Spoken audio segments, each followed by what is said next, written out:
How do you measure success for an artist? Like a musical artist, say, I don't know, Franz Schubert, totally random. Is it money? Well, he sure didn't make much. Number of songs? He wrote 600, but I mean, I could write 600, they just wouldn't be as good.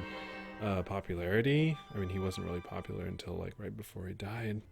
What about impact? Oh yeah, that's definitely it. Do you know why? Not only because it's true, but also because this was all just a clever ruse to introduce Franz Schubert as the subject of this video presentation. He's the guy who I've been unsuccessfully drawing in multiple artistic mediums for the past minute, and he is one of the most crucial composers to bring the Romantic period to life. His impact can basically be measured by the importance of the Romantic period. So without further ado, let's dive into the life and music of Franz Schubert.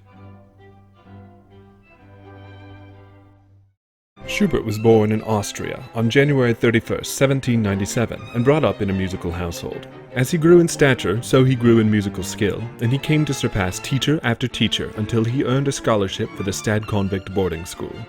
It was there, at the age of 13, that he began to compose, much to the disapproval of his father, as it always is. He threw himself into writing, beginning his lifelong habit of ceaseless composition. He began his studies under the composer Antonio Salieri, and his musical prowess continued to grow. His father eventually came around. In 1812, he left Stadtkonvikt and studied to become a teacher, taking a position at his father's school in 1814. Unfortunately, his ascent towards renown was a slow and arduous journey, despite his many attempts and the attempts of his friends. He finally got the support of local baritone Johann Michael Vogel to sing his songs, which eventually brought him attention. However, it was ultimately through his German leader that he made the most impact, both in his career and in the way it shaped the beginning of the Romantic era. Now, the Romantic period is the musical shift that follows the Classical era, where musical style drifts away from elegance and formality and moves towards emotion and personal reflection. It's a response to the growth of technology and industrialization, in instead returning to nature, to stories and romance and evocative expression. Franz Schubert is one of the key composers to bridge the gap between classical and Romantic music. His introduction of the German leader is key to the growth of Romanticism and its developing ethos. He loved to perform these songs in intimate settings, a private home surrounded by friends. Some of his greatest pieces were first sung in front of his close circle, such as the song cycle Winterreise and the piece we will look at today, Der Lindenbaum.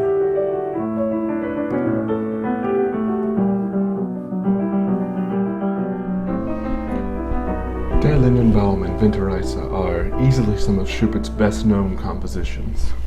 Written for baritone voice with piano accompaniment, Der Lindenbaum is the story of a linden tree and the singer's many memories and relationship with this childhood figure. Unlike other composers, Schubert seeks to elevate the music to the same level of importance as the text, instead of making it a slave to the poem. The accompaniment isn't just the plate, it's part of the meal, the delicious part. He uses modified strophic form to deliver the piece, returning to the same melody for each verse, but changing it every time, until returning to the original arrangement for the final verse. And this was but one of the hundreds of pieces he composed throughout his life. Amongst lieder, operas, sonatas, he wrote 600 pieces. Imagine what he would have written in a full lifetime. But alas, he did not live past 31. In 1822, Schubert grew ill and his health slowly deteriorated throughout his last years.